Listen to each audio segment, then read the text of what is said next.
Olá, tudo bem? O painel regional está no ar aqui pela tela da RFTV. Hoje vamos conversar com Alessandra Fajardo, diretora de parceria na cadeia de alimentos da Bayer. Ela é formada em Engenharia Agronômica na Exalc da USP, possui mais de 25 anos de experiência no setor do agronegócio, relações institucionais e sustentabilidade. Já atuou também em importantes empresas do ramo. Na Bayer, foi gerente de produtos e gerente de mercado na divisão de sementes e biotecnologia, na divisão Crop Science. Além disso, liderou a área de assuntos corporativos de Crop Science para o Brasil e foi presidente do extinto Conselho de Informações sobre Biotecnologia, além de representar a Bayer em diversas associações e comitês.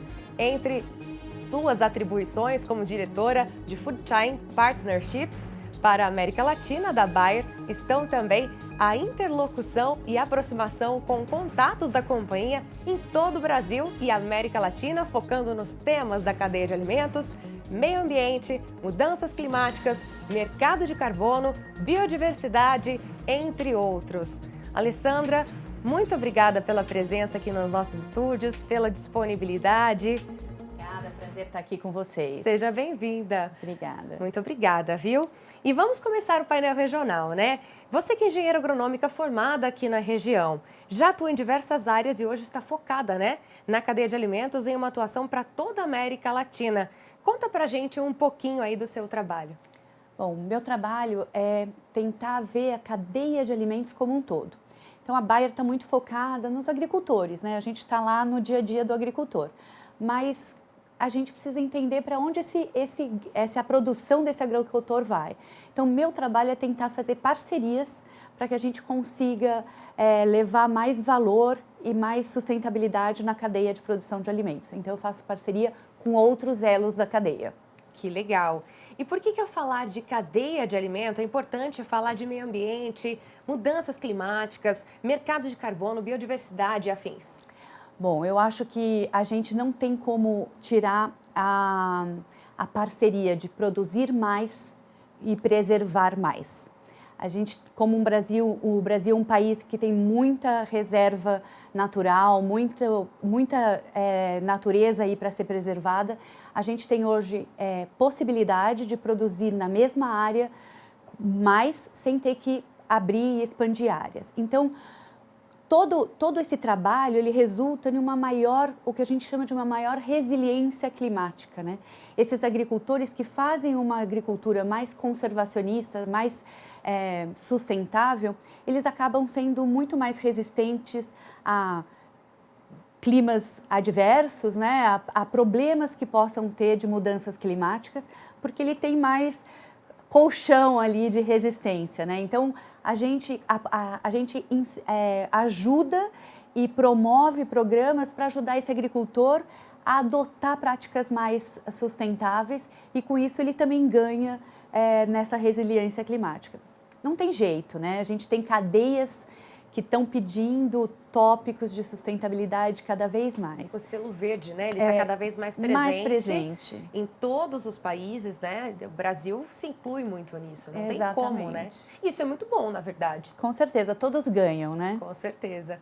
E, aliás, qual que é a relação entre as perdas também e os desperdícios de alimentos com o impacto das mudanças climáticas? Isso também é um assunto bem interessante, né? É bem interessante. Eu tenho alguns números que são bastante alarmantes. A gente separa o que é perda e desperdício. Perda é o que acontece dentro da propriedade, então você tem perdas porque você não usou o produto correto para controlar uma praga, uma doença. Você tem perdas no transporte, né? Vem chacoalhando ali aquele produto e vem amassando. O que vai acontecer? Ninguém vai comprar, né? Você tem perdas de armazenagem e depois você tem uma parte que chama desperdício, que é no supermercado, onde a gente escolhe só o que a gente quer e vai sobrando, ou é no nosso prato, ou é no restaurante, que a gente enche o prato e não come. Então, tudo isso representa mais ou menos de 20% a 30% no mundo, e a gente chama de perdas e desperdício. Só um número para você ver, se perdas e desperdício fosse um país, ele seria do tamanho da China. Meu então, é muita, muita perda. Outro número que é impactante é que se você considerar que 1/3 da área que produz alimento no mundo inteiro não chega no nosso prato. Se você somar tudo isso, é 1/3 da área do alimento do mundo todo. E o mais importante disso é que se você conseguir reduzir na metade perdas e desperdício, até 2050 você acaba com o espaço entre a produção de alimentos e a fome. Então, esse é um assunto de todos nós. A gente tem que economizar na cadeia inteira. Tem que o agricultor usar, não importa o sistema que ele use de produção, né? Se ele é um convencional, se ele é orgânico, qualquer que seja, ele tem que fazer bons tratos agrícolas para evitar que ele perda produtividade e plantas ao longo da cultura. E você tem que, a nossa parte também, né? Que a gente compre somente aquilo que a gente sabe que vai comer, que a gente tente aproveitar os produtos. Olha, tá ficando amassadinho aqui, deixa eu comer, porque é um impacto gigante no mundo todo, né? Isso é uma questão de conscientização, né? E chega a ser cultural também? Chega. Excelente pergunta. Né? Do Equador para baixo, as perdas estão mais ligadas à produção, armazenagem e transporte. Por exemplo, frutas, você precisa de um caminhão, às vezes, refrigerado. E não é todo lugar, estamos falando de mundo aqui, né? Então, você imagina em uma Filipinas, em uma África, você não consegue isso. E muitas vezes você não produz corretamente. Mas do hemisfério do Equador para cima, é mais desperdício. São países muito mais ricos, que compram demais, né? Você tem muito mais do que você precisa. Poder de aquisição, né? Poder aquisitivo muito maior e não tem problema jogar fora, né, para eles. Então, ele é realmente uma questão cultural, uma questão diferente em cada lugar do mundo, né? A gente está generalizando aqui os números totais, mas ele cada país tem seu percentual e onde afeta mais. Por isso que é tão importante a gente trabalhar essa conscientização, né? E entender que isso começa em casa. A gente consegue fazer um trabalho em conjunto, pensando num todo, né? Isso não é, por mais que seja clichê, não é. Não é. E eu gosto de trazer os números, porque você imagina a quantidade de água que você produziu e jogou fora? Você imagina a quantidade de solo que você produziu e jogou fora? Não chegou na mesa, né? Eu gosto da ideia de que não chegou na mesa. Então, trazendo esses números grandes, a gente consegue ver o montante do que é somado um a um, né? Cada um de nós nesse globo que impacta. O impacto é gigante, é aterrorizador. Então, como a gente já falou de evitar, né, os desperdícios, e culturas como soja, o milho, o algodão, elas estão presentes em diversas regiões, né, da América Latina. E hoje em dia, não é possível falar de grandes cultivos sem biotecnologia. Como que para o meio ambiente e para o agricultor isso é benéfico? Como que ele pode se adaptar a tudo isso? Tá bom. Então, a biotecnologia, ela traz um componente totalmente ligado à sustentabilidade.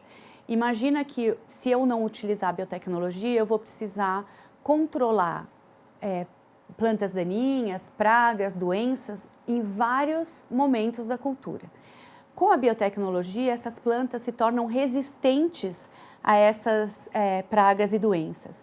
E o que acontece? Eu não entro na fazenda. Você fala, Alessandra, mas qual que é o problema do trator passar? Diesel, emissão de gases de efeito estufa. Água que você está evitando.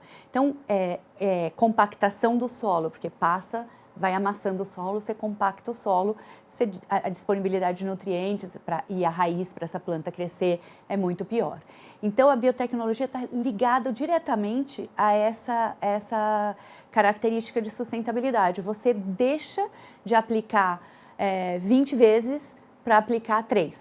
Né? Então, é um componente totalmente ligado a isso. Muito legal.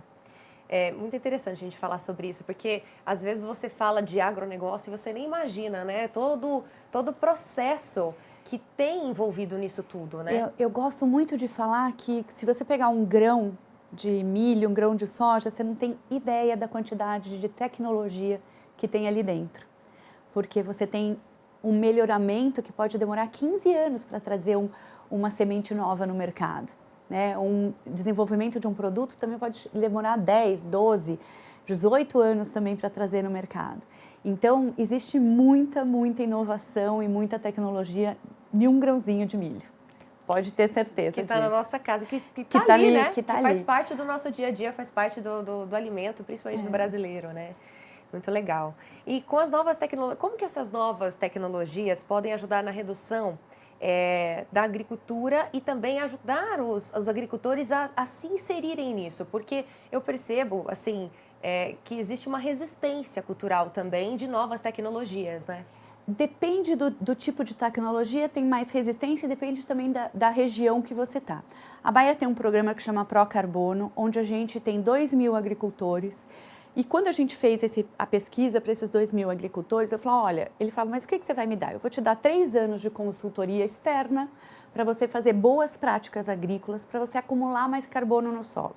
O que significa isso? Você acumula carbono no solo, você extrai da atmosfera, então você tem um benefício, você diminui aí, ajuda nessa descarbonização. Número 2, você tem uma melhor produtividade, porque a tua saúde do solo é melhor, né? Você está fazendo práticas que tua saúde do solo é melhor, isso impacta em produtividade, você vai ter mais produtividade. E você tem uma melhor biodiversidade também compondo aquele solo, o que vai estar nessa arquitetura toda. Eles entraram e eles falaram, adorei, porque você vai me tirar do lugar comum. Eu quero ser visto por isso, porque eu já faço bom, mas eu quero fazer melhor ainda.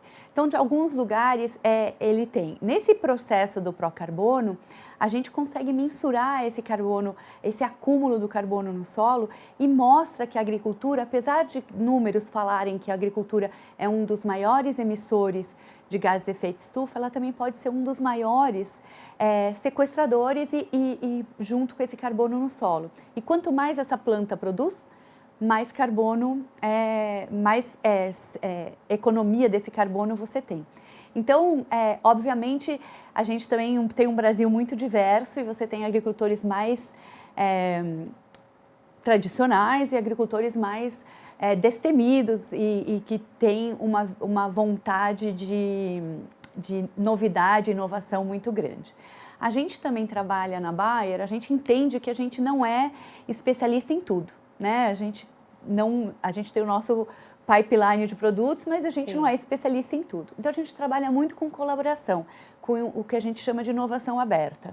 Então, a gente tem muitas universidades, Embrapa, projetos com eles e também startups, que a gente entende que pode trazer e agregar para um produto que a gente não vai desenvolver, não é nossa expertise, não é nossa especialidade, mas que ele ajuda nessa proposta de valor para o nosso agricultor. É um trabalho em conjunto. Trabalho em conjunto. A gente acredita muito em parcerias e eu gosto muito que o meu cargo tem o nome parcerias. Muito bacana. É justamente olhar o que a gente pode fazer junto para a melhoria de todos, né? E a gente falou sobre segurança, né?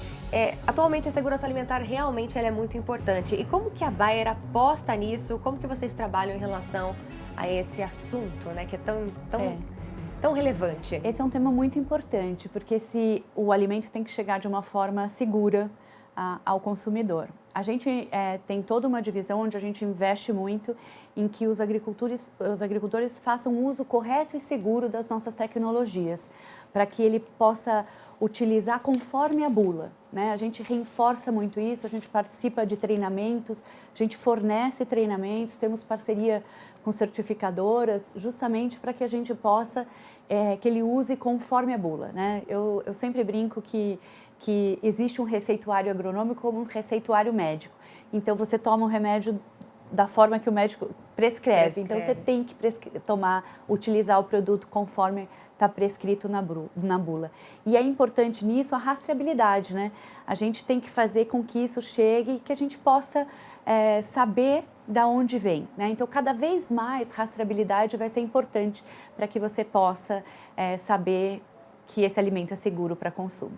Então, a gente tem investido muito, esse projeto do Procarbono tem blockchain também, a gente consegue rastrear. Então, tem muita coisa, muita tecnologia que a gente pode hoje trazer e a gente tem feito uso sim, para que a gente possa garantir cada vez mais esse uso correto e seguro das nossas tecnologias. Que legal. E falando em tecnologia, soluções tecnológicas, existe uma relação assim, que você fala, nossa, a tecnologia é um alto investimento. Isso faz sentido na cadeia de alimentos também? existe um grande investimento que a indústria faz, né, de qualquer forma, para trazer novos produtos, sim, mas existem outros investimentos que a adoção, né, não é tão alta. Obviamente, a gente traz produtos e que dentro que é posicionamento dessas tecnologias que seja possível para o agricultor fazer, que isso seja rentável e que traduza em rentabilidade para ele. Né? Porque senão, que seja acessível, porque eu não posso trazer uma coisa que ele não vai colher mais e vai pagar muito mais. Isso não faz sentido, ele não vai ter nenhum interesse nisso. Então, obviamente, a gente traz produtos e tecnologias que consigam dar mais rentabilidade. E não só isso, a gente tem uma plataforma que chama Climate Field View, onde eu facilito a vida do agricultor. Ele está aqui com você, pode estar aqui, olha no celular e ele sabe que estão aplicando na fazenda dele e olha, aplicou direitinho ou não, perdeu um pedacinho aqui, ó, volta lá que você não aplicou esse lugar.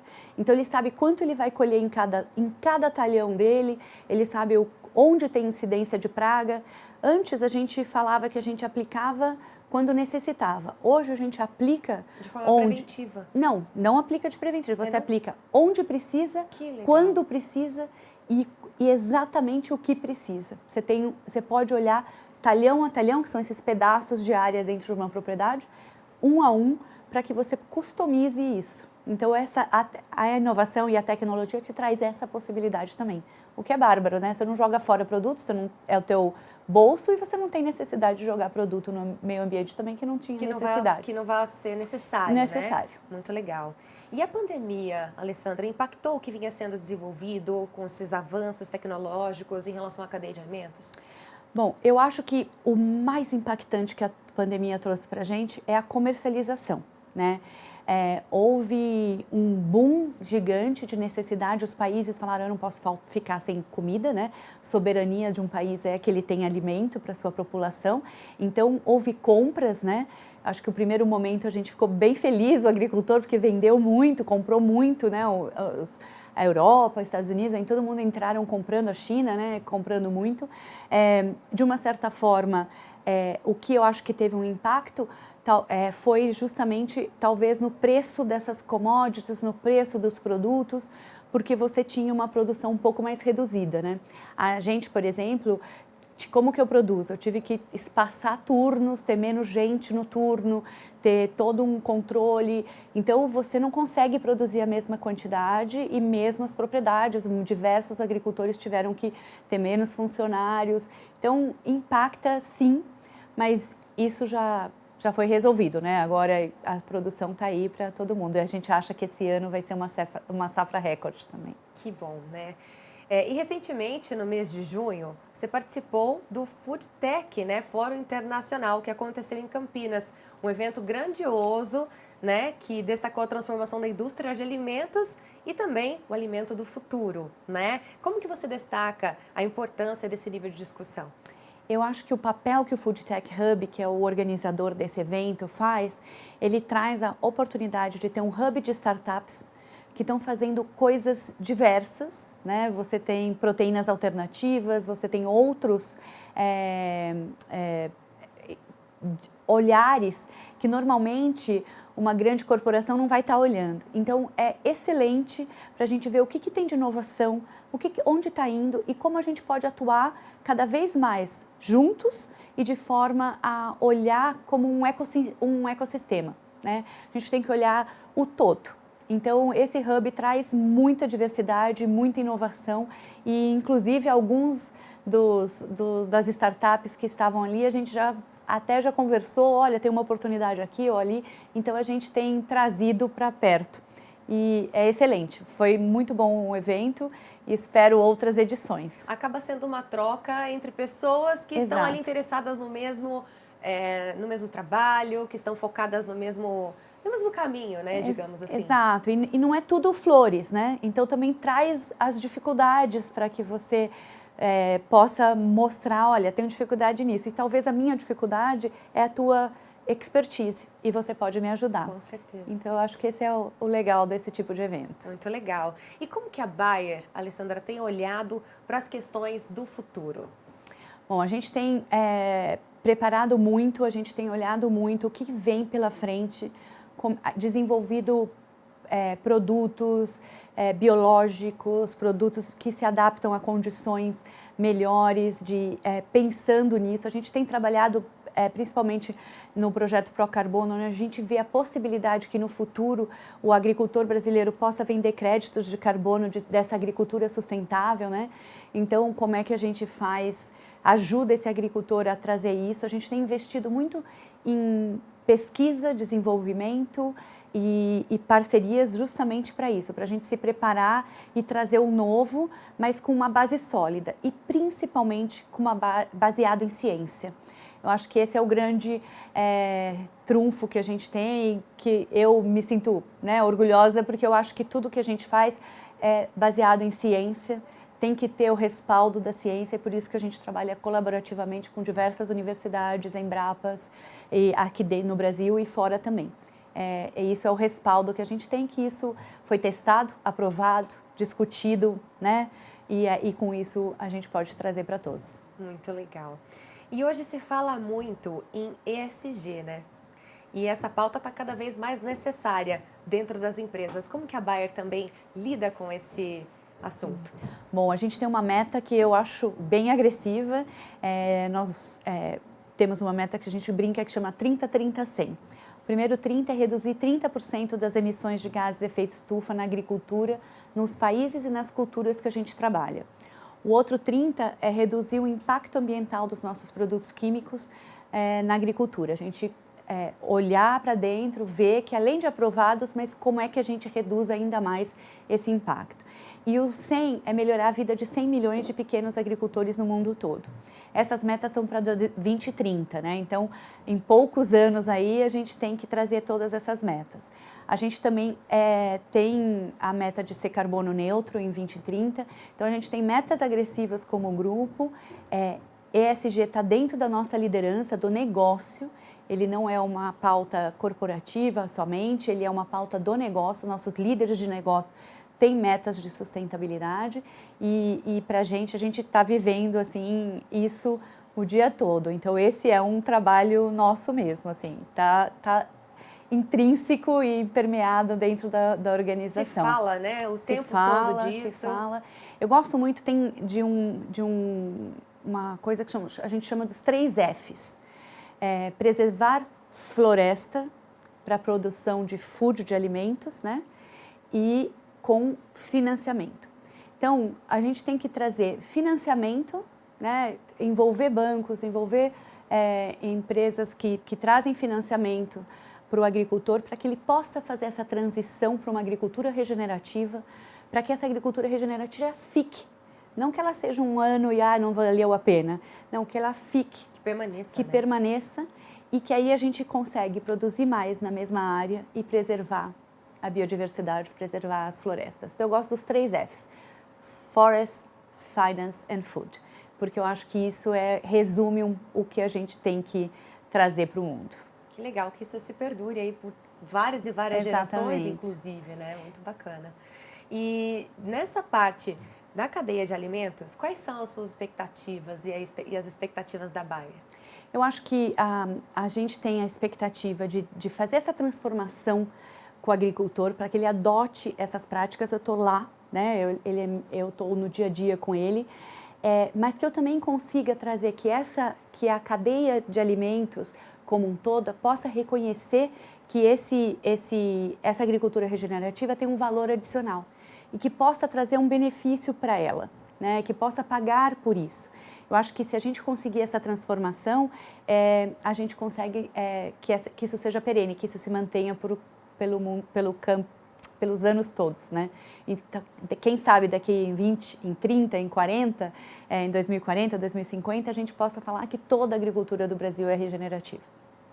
Assim esperamos, né? Sim. Que isso realmente aconteça. Nossa, Alessandra, muito obrigada pelo bate-papo hoje, viu? Muito bacana ter a sua presença aqui com a gente. Obrigada mais uma vez pela sua disponibilidade. Prazer foi meu. Viu? Muito obrigada, viu? Obrigada a todos. Você seja bem-vinda em outras edições também. Obrigada. O Painel Regional de hoje fica por aqui. Obrigada pela presença e também pela companhia e pelo tempo de qualidade que passamos aqui. Até o próximo. Tchau!